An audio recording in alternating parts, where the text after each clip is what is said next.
ասում է, որ պատերազմի դուրը բացում են Քոչարյանը, Ծառուկյանը եւ Կարապետյանը եւ ասում է դուք նաեւ ձեր մեխանիզմների, որ անվտանգության երաշխիքների մասին խոսում եք, դրանով նաեւ Հայաստանի համար հաղթողների դուրն եք բացում։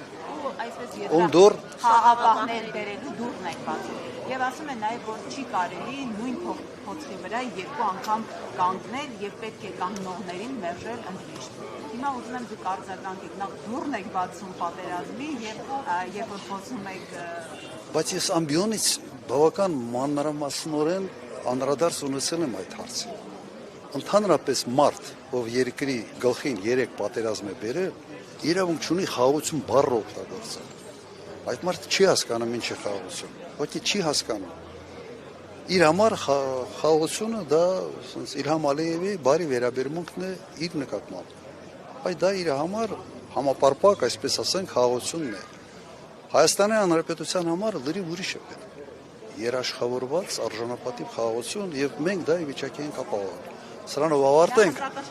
Երկու մասի է բաժանել ուժերին, այդ բաժանումը պարզությունը։ Նախընտրական շրջանը միշտ բաժանում է 2-3, չգիտեմ։ Բերողները եւ պատերազմ բերողների եւ խաղաղությունը միայն ինքն է բերում ասիլել։ Եվ ինքը դա ասում է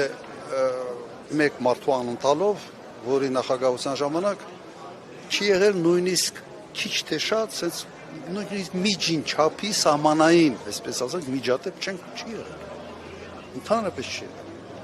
Եթե հիշում եք, նաև այն ժամանակ Ադրբեջանից պաշտոնյաներ էին գալիս Հայաստան տարբեր պատվիրակությունների կազմում, եւ մենք շոու չէինք սարքել։ Հիմա այդ հավի պատմությունը ես պատմեցի, հիմա լրիվ նույն պատկերն է բոլոր ուղղություններում։